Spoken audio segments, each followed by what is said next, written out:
And this is what we've been waiting for. So you might be surprised to find out that your boy Verlis here is making plays in the stock market, so I'm kind of in the know when it comes to investor relations and companies with their earnings reports and stuff. But there's one company that's a bit more special to me than the others, and that is Nintendo. So we have the 2018 earnings release, and as you can see right here, it is updated with the top selling titles in sales units. So that's like the cool thing about Nintendo, you know, they're actually updating the website, they're making this accessible to other people, instead of just like businessy, woo-woo, investors, please don't let our stock tank anymore kind of numbers and figures that we have right here. And as we go into the top selling Nintendo Switch games, I ask that you please leave a like on the video, comment down below your thoughts as to the performance of Nintendo in 2018, and maybe share this with your friends if you want to keep the discussion going. I've noticed that Cerebi doesn't really ever reveal the sources behind the news, but I'm out here like, hey, it's Nintendo, this is how the earnings things goes, this is when they just kind of randomly update the website about the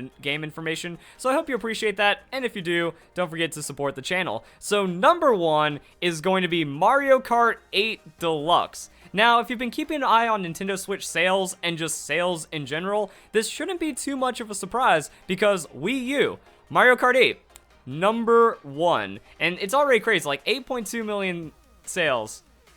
They just didn't do that great. Like, you can actually look at the sales data for all these other consoles. Wii has over 100 million units sold. Wii U, 13 million, and the Nintendo Switch is almost tripling the sales of the Wii U. So just kind of things to keep an eye on, and these are also all the updated numbers as well. So going back into this, Nintendo 3DS, Mario Kart 7. Wii, Mario Kart Wii. Wii Sports came bundled with it, so like 1 in 3 people, actually more than 1 in 3 people that got a Wii had Mario Kart for Wii, and that's kind of like the same for all the other consoles, just the number one selling games overall. So what do we have for number 2?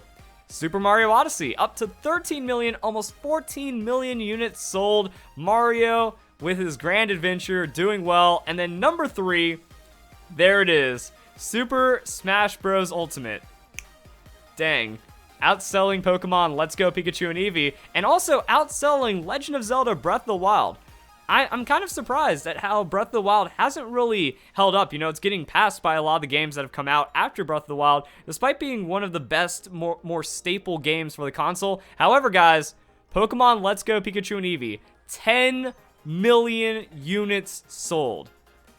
This should surprise everyone that had their doubts, that put down Pokemon Let's Go. Only 20% behind in sales for Super Smash Bros. Ultimate. And when you look at some of the other numbers, it's actually not as crazy as you think because it underperformed in Japan. So we have Japan sales for Super Smash Bros. Ultimate, 3.17 million. Pokemon Let's Go, 1.85 million. So the overseas sales are actually less than 800,000 units apart. So if we just take Japan out of the equation, Pokemon Let's Go, Super Smash Bros. Ultimate, selling very close to each other. Now, Super Smash Bros. Ultimate still won out, but I mean, I think the people that are just like, there's no way Pokemon, like when I made my statement, you know, I predicted that Pokemon Let's Go was going to outsell.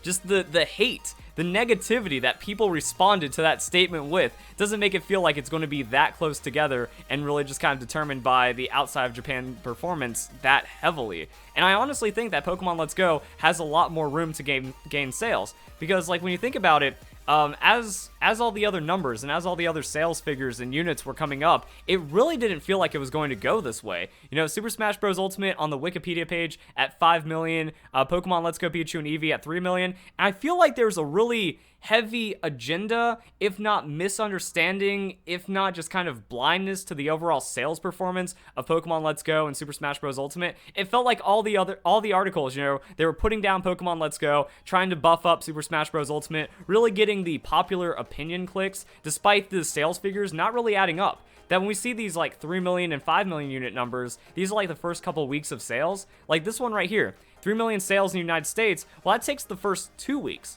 of Super Smash Bros. Ultimate versus the first week of Pokemon Let's Go with the 2 million in sales. So when you look at these numbers, it wasn't current, it wasn't active, it was more sales of Super Smash Bros. Ultimate, like more time taken in, because the sales of Pokemon Let's Go Pikachu and Eevee were relatively unknown. There was a lot of bundle sales that made the numbers pretty weird, and a lot of digital downloads. That this 5 million, 3 million number was only retail. So it would say, you know, first week, Pokemon Let's Go selling 2 million units or like 3 million units. That was actually only retail. And then it would even say like, we don't have the data for the online sales, just the retail hard copy sales for Pokemon Let's Go, pre-orders, all that stuff were around 3 million. So we can see that those numbers are massive. Once we include everything, we get Christmas in there, and then the sales are crazy. Like, when you look at the performance of Pokemon Let's Go on YouTube, the community, Pokemon's really dead right now. Like, compared to Omega Ruby and Alpha Sapphire, also we go back to Nintendo 3DS, this is pretty surprising as well. So Pokemon X and Y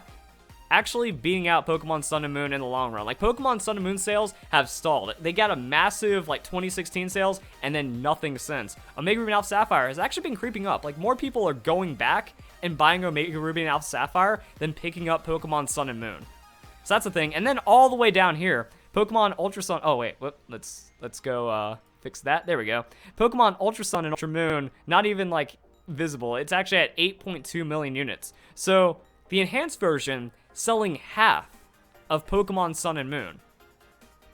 And then it feels like Pokemon is more dead right now. No one's talking about Pokemon. There's no engagement. The community is just wrecked right now. And it feels like the year, actually it feels worse than the year after Omega Ruby and Alpha Sapphire came out when we didn't even have a game as we were waiting for Pokemon Sun and Moon. But the sales figures kind of don't reflect that. So, I mean, it's kind of wild to see that there isn't this conversion. That's kind of why I want to discuss for the rest of the video. I think there's a lot that can actually bring hype to Pokemon Let's Go. And when you look at this from a business standpoint, Pokemon Let's Go, Pikachu, and Eevee are massively, much more successful than Super Smash Bros. Ultimate. This is a massive game, much larger than Pokemon Let's Go, a lot more development, a lot more resources than Pokemon Let's Go for 12 million units. This is a 10 million unit game, following up 8 million units just the year before. So we have a main series game a year after. It took like 2 years to develop Pokemon Let's Go when you factor in, you know, Pokemon Go performance, Game Freak trying to catch up, and then make this for like Pokemon Go and Pokemon fans. 10 million units.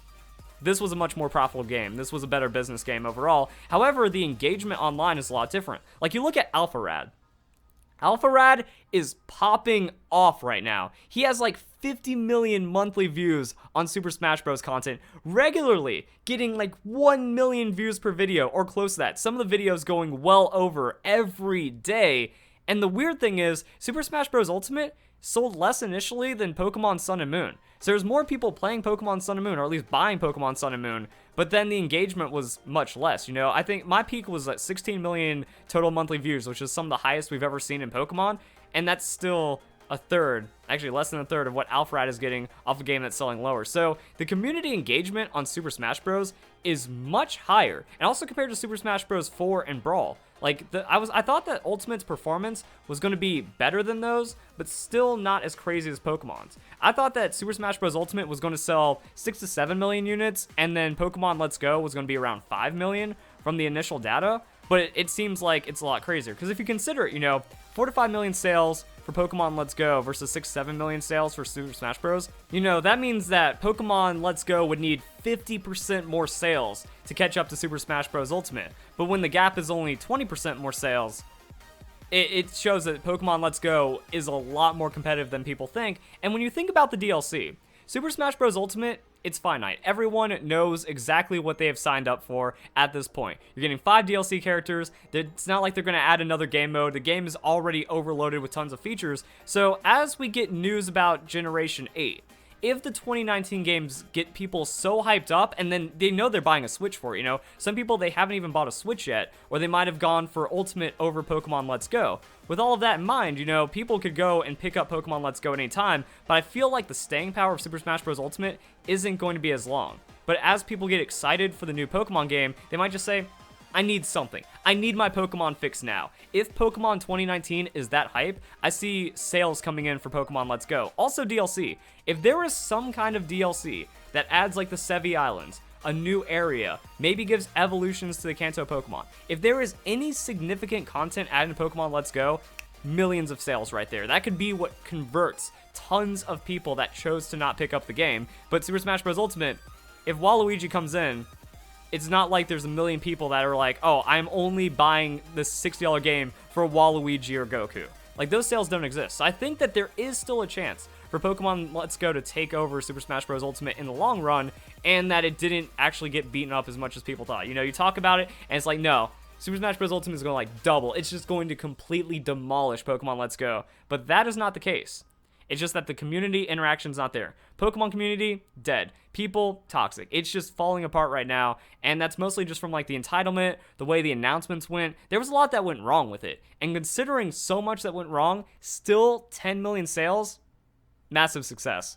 So that's something that you can't really deny about Pokemon Let's Go. It's up there. It's beating out some of the other, actually, yeah, it is beating out some of the other top ones. So Splatoon 2 ended 2018 with 8 million total sales. Super Mario Party found 5 million. Good for Super Mario Party. Mario Tennis Aces, 2.5 million. 1-2 Switch, effectively a scam. Should have been like Wii Sports and just come with the Switch. I bought it, played it twice, never again. And there's not even like a lot of games. They're not even that fun. And then, you know, we saw Mario Kart 8 Deluxe. Like, another thing that's going to be interesting is, you know, with how people were treating Super Smash Bros. Ultimate just as the game itself. Not beating Mario Odyssey yet. Interesting. And I don't think it will ever catch Mario Kart 8 Deluxe. Like, I feel like the only game that's a chance of toppling the Mario Kart console domination is Pokemon 2019, or maybe like the ultimate perfect Pokemon game later on in the Nintendo Switch. But I think that this gap, it might close, but Mario Kart 8 is probably going to be like permanently 1 million, 2 million sales above Super Smash Bros. Ultimate, and it's going to take something mad to actually beat out Mario Kart 8. But overall, Game Freak's got money in the bank. Nintendo's rolling in it right now. The Nintendo Switch is getting massive sales overall, and they expect these to keep on growing. So we're going to see how that interaction goes. Like, I find it crazy that, you know, Pokemon performance right now for Let's Go, like 1/10 of the people that were watching Pokemon Sun and Moon videos are watching Pokemon Let's Go videos. Pokemon Sun and Moon was like regular anticipated 200,000 views per video and more, with some videos breaking 500,000, 1 million. And then with Pokemon Let's Go, you know, the cap is like 100-ish K, maybe 200K. So the performance is way lower. You know, no PokeTuber won Pokemon Let's Go, but it was easy to say when people won Pokemon Sun and Moon. So we're going to see what happens. It just shows that, like, this is the family game. Mom buys a Switch. Parents buy a Switch. The first thing they're getting is Pokemon Let's Go, or like a Mario game or Mario Kart or something like that. But I don't see Super Smash Bros. As the family game. It's the strong, dedicated community. It's definitely outperforming percentage-wise compared to Pokemon Sun and Moon, compared to just like video relevance and how people engage with it. But if there's something that brings people back into Pokemon, that's going to get really interesting real quick. But overall, it's a sleeper game. Outside Japan, pretty much selling the same as Super Smash Bros. Ultimate, and I think there's room for it to move if Game Freak decides to step it up on DLC, and what that means for the future also has a lot of implications as well. So if you guys enjoy the video, hope you all have a nice day. Thank you very much for watching.